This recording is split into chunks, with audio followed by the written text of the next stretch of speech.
कृष्ण जन्मभूमि से जुड़ी ये बड़ी खबर आपको बता दें, ईदगाह कमेटी को सुप्रीम कोर्ट से झटका लगा है। तो याचिका पर हस्तक्षेप करने से इनकार किया है सुप्रीम कोर्ट ने, बड़ा झटका। तो बड़ी जानकारी आपको बता रहे, श्री कृष्ण जन्मभूमि से जुड़ी ईदगाह कमेटी को सुप्रीम कोर्ट से झटका लगा है। याचिका जो है वो लगाई गई थी और इस याचिका पर हस्तक्षेप करने से इनकार किया गया। हाईकोर्ट के फैसले को सुरक्षित रखा है। तो इलाहाबाद हाईकोर्ट की तरफ से बीते दिन जो है फैसला सुनाया गया था और सर्वे को मंजूरी दी गई थी, जिसको चुनौती देने के लिए सुप्रीम कोर्ट का रुख जो है वो यहां पर किया गया था ईदगाह कमेटी की तरफ से। लेकिन अब सुप्रीम कोर्ट से ईदगाह कमेटी को झटका लगा है। तो सुप्रीम कोर्ट से भी ईदगाह कमेटी को झटका लगा है।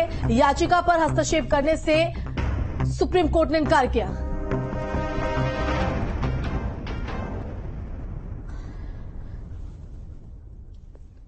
संवाददाता अवनीश चौधरी हमारे साथ ऑनलाइन पर जुड़ गए। अवनीश, बीते दिन जिस तरह से सर्वे को मंजूरी इलाहाबाद हाईकोर्ट से मिली, लेकिन अब ईदगाह कमेटी को सुप्रीम कोर्ट से भी झटका। जी बिल्कुल, ईदगाह कमेटी जो है उनको ये उनकी कोशिश थी कि जो हाईकोर्ट का आदेश आया है उस पर वो आज रोक लगाने की मांग करेंगे। और आज जो सीनियर एडवोकेट हैं हुजैफा अहमदी, उन्होंने ये वाली बात कही कि अभी मामला विचाराधीन है और ये पहले से ही सुप्रीम कोर्ट इस मांग को लेकर पहुंचे हैं कि हाईकोर्ट इस मामले की सुनवाई ना करे, जिला अदालत इस मामले की सुनवाई करे। तो ऐसे में वहां पर जो इंटरवीन एप्लीकेशन लग रही है उस पर हाईकोर्ट ने एक आदेश दे दिया है, जिसके तहत अब सर्वे के लिए वहां पर कमिश्नर नियुक्त किया जाएगा। इसी आदेश पर रोक लगाने के लिए आज सुप्रीम कोर्ट के समक्ष दलीलें दी गई, लेकिन सुप्रीम कोर्ट ने साफ तौर पर कहा कि मामले में अभी वो किसी तरह का दखल नहीं देंगे। अगर कोई ऐसा आदेश जिससे ये मामला प्रभावित होता हो, अगर ऐसी कोई दलील है तो आप लेकर आए, उसके ऊपर सुनवाई की जा सकती है। लेकिन अभी सुप्रीम कोर्ट किसी भी तरह के हाईकोर्ट के आदेश पर रोक नहीं लगाएगा, किसी तरह का हस्तक्षेप नहीं करेगा, ये साफ इनकार कर दिया। हालांकि जो मुस्लिम पक्ष का था, जो मुस्लिम पक्ष है, उनका कहना था कि जो हिंदू पक्ष की ओर से बीच में इंटरवीन एप्लीकेशन लगी, उन्होंने इस मामले की जल्द सुनवाई की मांग की और कोर्ट कमिश्नर जो नियुक्त करने की मांग की वो मांग जायज नहीं थी, क्योंकि वो पहले से सुप्रीम कोर्ट पहुंचे हैं इस मांग को लेकर कि हाईकोर्ट मामले की सुनवाई ना करे। ऐसे में अगर हाईकोर्ट इस तरह के आदेश पास करेगा तो ये उनके न्यायिक जो हित हैं उनका उल्लंघन है। और इस दलील को जब सुप्रीम कोर्ट के आगे रखा गया तो सुप्रीम कोर्ट को इस दलील में कोई दम नजर नहीं आया। सीधे तौर पर कहा गया कि ये हाईकोर्ट का फैसला है और अभी जो मौजूदा जो तथ्य हैं उसके आधार पर ऐसा नहीं लगता है कि इस फैसले में दखल देने की जरूरत है। तो अब साफ तौर पर माना जा सकता है कि मुस्लिम पक्ष के लिए एक बड़ा झटका है। मुस्लिम पक्ष आज इस उम्मीद से सुप्रीम कोर्ट पहुंचा था कि वो हाईकोर्ट के आदेश पर रोक लगवा लेगा, लेकिन सुप्रीम कोर्ट ने सीधे सीधे इस बात से इनकार कर दिया। बिल्कुल, और अवनीश, जिस तरह से कल फैसला सुनाया गया था, ये जाहिर तौर पर कहीं ना कहीं साफ हो गया था कि सुप्रीम कोर्ट का रुख किया जाएगा। सुप्रीम कोर्ट का रुख किया गया, वहां से भी जो झटका है वो यहां पर लगा है। तो अब कोई गुंजाइश नहीं, अब सीधा रास्ता जो है सर्वे का साफ हो गया है। और साथ ही साथ जिस तरह से सुप्रीम कोर्ट का रुख ईदगाह कमेटी की तरफ से किया गया है, जिस तरह से हम देखें तो अयोध्या केस में भी इसी तरह से अटकाया और भटकाया जा रहा था पूरे केस को, तो कहीं ना कहीं यहां पर भी वही कोशिश मानी जाए।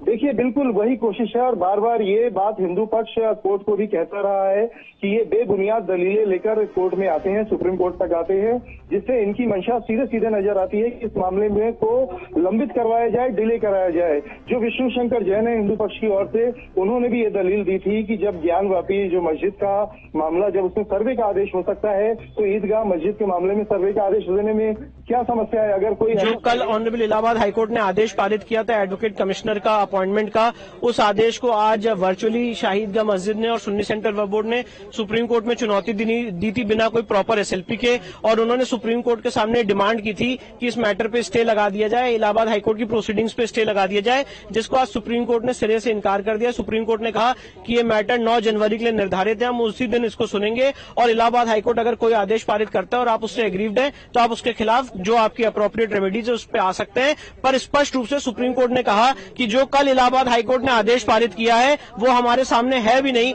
आपने उसको चैलेंज भी नहीं किया है, बिना ऑर्डर देखे हुए हम उसको कैसे स्टे कर सकते हैं। और इलाहाबाद हाईकोर्ट ने स्टे लगाने से मना कर दिया। what happened today in the court? See, the Shahidgah Masjid and Sunni Central Waqf Board had challenged the order passed by the Honorable Allahabad High Court for appointment of Advocate Commissioner before the Honorable Supreme Court today, and they sought for a stay of the proceedings before the Allahabad High Court. The Honorable Supreme Court has refused to stay the proceedings, and the Honorable Supreme Court has fixed the matter so far as challenge to the transfer order is concerned on 9th of January. And they have allowed them to approach Supreme Court again? See, the Supreme Court has not said that they have allowed them to approach the Supreme Court. The Supreme Court has said that they are free to, they have the liberty to challenge the order passed by the Allahabad High Court as per law. So whether the matter will go before the division bench of the Allahabad High Court or the Supreme Court will be advised by the councils of Shahidgah Masjid. So the High Court order will continue? Yes, the High Court order will continue and the High Court will proceed with the matter, and there is no stay by the Honorable Supreme Court. रखा है ईदगाह committee को supreme court से भी झटका लगा है। तो बीते दिन जो है वो इलाहाबाद हाई कोर्ट ने सर्वे को मंजूरी देते हुए अपना फैसला सुनाया था, जिसको चैलेंज करने की कोशिश ईदगाह कमेटी की तरफ से की गई थी। हालांकि अब सुप्रीम कोर्ट ने सिरे से इसे खारिज करते हुए कहा है कि हम हस्तक्षेप नहीं करेंगे, हम इसमें कोई भी आदेश नहीं देंगे। तो फैसले को हाई कोर्ट के सुरक्षित रखा है। अब 18 दिसंबर को ये तय होगा कि जो कोर्ट कमीशन होगी उसमें कौन कौन लोग शामिल होंगे और कब से ये जो सर्वे वो शुरू हो जाएगा, क्योंकि इस सर्वे पर भी अब सबकी निगाहें होंगी, क्योंकि सर्वे के बाद ही ये साफ हो पाएगा कि आखिर सच्चाई क्या है। क्योंकि हिंदू पक्ष की तरफ से कई तर्क और कई दावे जो है वो रखे गए थे और उनका ये कहना था कि जिस जगह पर ईदगाह मस्जिद है वहां पर कृष्ण जन्मभूमि के कई ऐसे साक्ष्य है, कई ऐसे संकेत मिलते हैं जो सर्वे में सामने आएंगे। तो अब ऐसे में देखना होगा कि सर्वे के बाद क्या स्थिति दूध का दूध पानी की तरह साफ हो पाएगी या नहीं। लेकिन फिलहाल ये बड़ी खबर आपको बता दें कि सुप्रीम कोर्ट से भी ईदगाह कमेटी को बड़ा झटका लगा है। तो बड़ी खबर आपको बता रहे श्री कृष्ण जन्मभूमि से जुड़ी ये बड़ी खबर है। ईदगाह कमेटी को सुप्रीम कोर्ट से झटका लगा है, याचिका पर हस्तक्षेप करने से इनकार किया गया है। तो हाई कोर्ट के फैसले को सुरक्षित रखा गया है और जो यहां पर तर्क दिए जा रहे थे, जो याचिका लगाई गई थी, जिन जिन बातों का जिक्र किया गया था, उनको सिरे से खारिज करते हुए सुप्रीम कोर्ट ने कहा है कि हम इसमें कोई दखल नहीं देंगे। तो कोर्ट कमिश्नर की नियुक्ति में कोई दखल देने से इनकार किया है और हाई कोर्ट के फैसले को And they sought for stay of the proceedings before the Allahabad High Court. The Honorable Supreme Court has refused to stay the proceedings, and the Honorable Supreme Court has fixed the matter so far as challenge to the transfer order is concerned on 9th of January. And they have allowed them to approach Supreme Court again? See, the Supreme Court has not said that they have allowed them to approach the Supreme Court. The Supreme Court has said that they are free to, they have the liberty to challenge the order passed by the Allahabad High Court as per law. So whether the matter will go before the division bench of the Allahabad High Court or the Supreme Court will be advised by the councils of Shahidgah Masjid. So the High Court order will continue? Yes, the High Court order will continue and the High Court will proceed with the matter, and there is no stay by the Honorable Supreme Court. तो पक्षकार महेंद्र प्रताप सिंह जी भी जुड़ गए। महेंद्र जी, आपका बहुत बहुत स्वागत है न्यूज स्टेट पर। और ईदगाह कमेटी ने इस फैसले को सुप्रीम कोर्ट में चुनौती देने की कोशिश की, लेकिन अब सुप्रीम कोर्ट से भी ईदगाह कमेटी को बड़ा झटका लगा है। क्या कहेंगे इस पर आप? सुप्रीम कोर्ट के द्वारा बड़ा अद्भुत आदेश पारित किया गया। उन्होंने कहा कि आप जो कुछ कहना है 18 के बाद कहिए, और 18 के बाद आपको कोई दिक्कत आती है लेकिन प्रोसीडिंग नहीं रोकी जाएगी। और उनको कुछ भी वहां से नहीं मिला, खाली हाथ लौटे हैं। और अब इसमें कोर्ट कमीशन नियुक्त होगा। कोर्ट कमीशन नियुक्त होने के बाद कमेटी बन करके यहाँ का सर्वे होगा। तो बहुत अच्छा आदेश है और मैं मानता हूँ कि उन लोगों को अब इसमें सर्वे में कोई इंटरफेयर नहीं करना चाहिए और यहाँ का सर्वे होना देना चाहिए, सच सबके सामने आना चाहिए। बिल्कुल, लेकिन अनावश्यक जी जी जी अनावश्यक हिंड्रेंस पैदा करने का ये प्रयास किया जा रहा है, ये गलत है। और ये मैं मानता हूँ कि सुप्रीम कोर्ट भी जानते हैं कि इसमें सर्वे होना आवश्यक है, तो इसलिए सुप्रीम कोर्ट ने भी उनको कोई रेमेडी नहीं दी है। बिल्कुल, तो ईदगाह कमेटी को बड़ा झटका सुप्रीम कोर्ट से। लेकिन महेंद्र प्रताप जी, क्या यहां पर भी यही कोशिश हो रही है जो हम अयोध्या केस में देख चुके हैं कि इस मामले को लटकाया जाए, इस मामले को बढ़ाया जाए, सर्वे ना हो ताकि जो सच्चाई है वो सामने ना आ सके?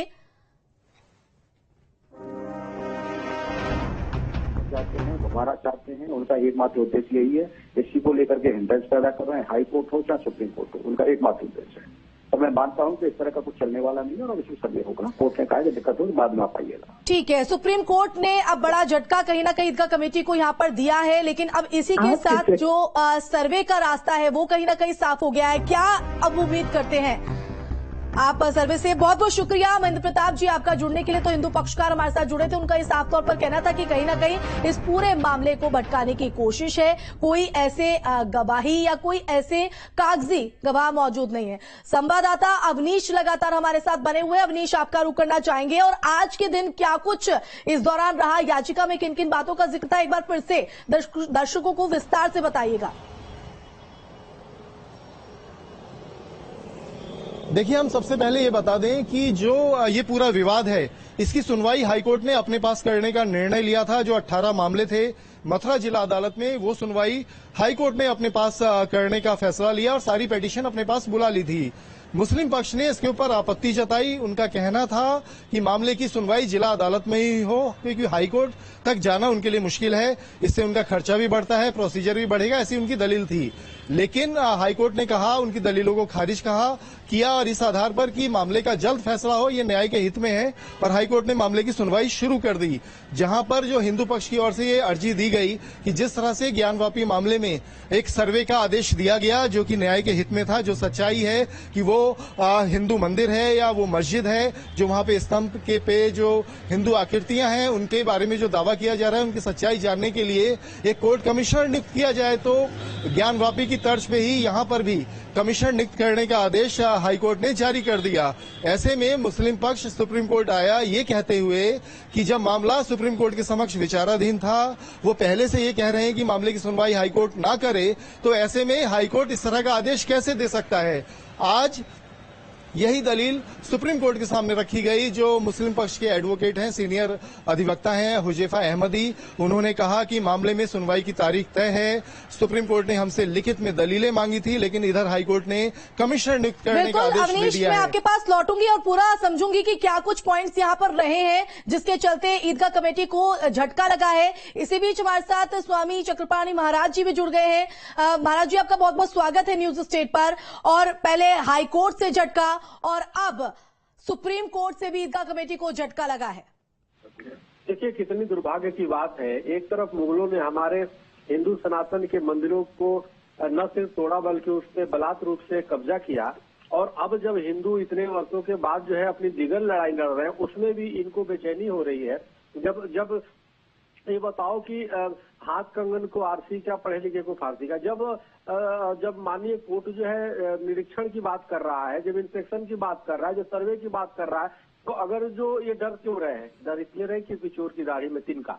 तो इसलिए यह जानते हैं कि जब सर्वे होगा तो अनेक साक्ष्य और प्रमाण हिंदुओं के पक्ष में मिलेंगे, तो इसलिए सुप्रीम कोर्ट तक पहुंच जा रहे हैं हर चीजें। और फिर भी भाईचारा की बात करते हैं। अरे भाईचारा की बात तो तब हो जितने भी हमारे मुगल कालीन जो हमारे मंदिरों को तोड़ा गया, जो कब्जा किया गया, उसको आप जो है हिंदुओं को सौंप दो और प्रायश्चित करो। लेकिन प्रायश्चित कहाँ तक करेंगे? बस सुप्रीम कोर्ट तक लड़ते जाएंगे, फिर बोलेंगे जी हम तो हमारे पर अन्याय हो रहा है। ये बड़ा दुर्भाग्यपूर्ण है। कहीं ना कहीं मुस्लिम पक्षकारों को इस चीज को समझना चाहिए कि हिंदुओं की भावना जुड़ी है उससे, और हिंदू सनातनी अब जागृत हो चुके हैं, वो छोड़ने वाले नहीं है, और वो अपनी मंदिर को, अपनी आस्था के प्रति वो जवाबदेह है और वो लेके रहेंगे।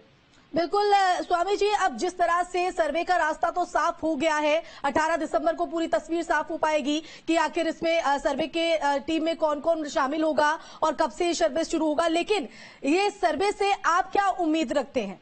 क्या स्थिति वाकई साफ हो जाएगी? नहीं, सर्वे से तो आप देखो, राम मंदिर में चूंकि मैं खुद पक्षकार था, उसमें सर्वे जब हुआ तो सर्वे हमारा एक मील का पत्थर साबित हुआ, और साक्ष्य और प्रमाण उसमें होते हैं। इसलिए इतने भी साक्ष्य और प्रमाण इससे मिलेंगे बहुत कुछ। तो इसलिए सर्वे तो बहुत जरूरी है। और सर्वे का जो आदेश थी अपने आप में, ये हमारी हिंदू सनातन मंदिर के पक्ष में, मथुरा भगवान कृष्ण के भव्य मंदिर बनने के पक्ष में पहली सीढ़ी है। तो ये निश्चित रूप से बहुत सुख संकेत है। भाई, हमारे पास साक्ष्य प्रमाण ऐतिहासिक लेकर के और पौराणिक है, और जो है अब सिर्फ एक बार सर्वे होगा तो मिलेगा, जैसे राम मंदिर में मिला था। अब ये क्यों आखिर डर रहे हैं सर्वे से? अगर डर रहे तो इसका मतलब कि निश्चित रूप से जानते हैं कि ये हिंदुओं का स्थान है तो सौंप दो ना, फिर उसमें क्यों आपको परेशानी हो रही? सुप्रीम कोर्ट तक जा रहे हैं। अरे भाई, सर्वे का आदेश दिया है, उसने नहीं कहा कि ये हिंदू या मुस्लिम के पक्ष में नहीं दिया, उस सर्वे का आदेश दिया है। सर्वे ये है कि वो किसके क्या है सब। जी जखलपाणी जी, देखना होगा कि स्थिति अब किस तरह से साफ होती है सर्वे के बाद। और इसी बीच हमारे साथ कृष्ण जन्मभूमि के सदस्य भोपाल चतुर्वेदी जी भी जुड़ गए। भोपाल जी, बहुत बहुत स्वागत है आपका न्यूज स्टेट पर, और आपको बधाई भी, क्योंकि जिस सर्वे का इंतजार आप लोगों को था उसको मंजूरी भी मिल गई। हालांकि सुप्रीम कोर्ट में चुनौती देने की कोशिश जरूर ईदगाह कमेटी ने की, लेकिन वहां से भी झटका।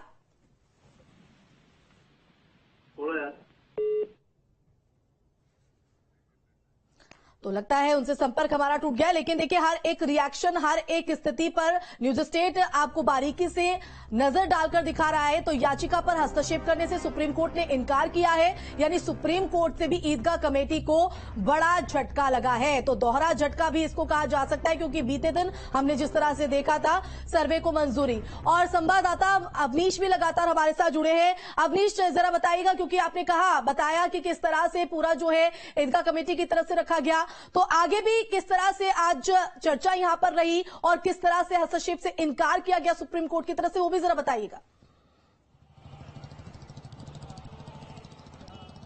देखिए, ये बार बार यही हो रहा है, ये सुप्रीम कोर्ट मुस्लिम पक्ष पहुंच रहा है। जो पिछली तारीख थी जब इस मामले की सुनवाई हुई थी, तब भी यही कहा गया था कि मुस्लिम पक्ष की एकमात्र मंशा इस मामले में को लंबित करने की है, डिले करने की है। जो इनकी दलीलें रहीं, इस तरह की ये दलीलें देते रहे कि मथुरा जिला अदालत की बजाय अगर हाईकोर्ट मामले की सुनवाई करेगा तो इसमें उनका खर्च बढ़ जाएगा, आने जाने में समय ज्यादा खर्च होगा। इस पर हिंदू पक्ष का कहना था कि ये तो अच्छी बात है कि मामला सीधे हाईकोर्ट में सुनवाई योग्य हो गया है। हाईकोर्ट अगर इस मामले की सुनवाई करेगा तो जल्द फैसला आएगा जो न्याय के हित में होगा। जस्टिस डिले बिल्कुल नहीं होना चाहिए, यही कोशिश उनकी भी है। और जो साइंटिफिक सर्वे की मांग की गई वो भी इसी आधार पर की गई कि अगर साइंटिफिक सर्वे होता है तो वो प्रमाणित सर्वे होगा और उससे किसी को आपत्ति नहीं होनी चाहिए। तो जो ये वाद का जो रूल 11(7) है, उसको लेकर ये कहा गया कि ये बाद में डिसाइड होता रहेगा, फिलहाल साइंटिफिक सर्वे कराया जाए। अब मुस्लिम पक्ष उसके ऊपर भी सुप्रीम कोर्ट पहुंचा, तो यहां भी यही दलील दी गई कि ये लगातार इस तरह की बातें इसलिए कर रहे हैं कि इस मामले को डिले कराया जाए। सुप्रीम कोर्ट ने साफ तौर पर कहा कि 9 जनवरी की तारीख अगली सुनवाई के लिए निर्धारित है। इस बीच में किसी तरह का ऐसा कोई आदेश जारी नहीं करेंगे जिससे हाईकोर्ट के निर्देश में कोई दखल हो। इससे साफ हो गया है कि अब साइंटिफिक सर्वे को लेकर कमिश्नर की जो नियुक्ति का आदेश है वो उस पर सुप्रीम कोर्ट का किसी तरह का दखल नहीं होगा। और 18 दिसंबर को उस सर्वे की रूपरेखा क्या रहेगी, उसमें किस तरह से कमिश्नर की नियुक्ति होगी, ये भी 18 दिसंबर को तय हो जाएगा। बिल्कुल, और 18 दिसंबर के बाद तस्वीर जो है सर्वे को लेकर साफ होते हुए नजर आएगी। फिलहाल बहुत शुक्रिया अवनीश तमाम जानकारी के लिए। तो बीजेपी की मध्य प्रदेश सरकार को लेकर बीएसपी अध्यक्ष मायावती ने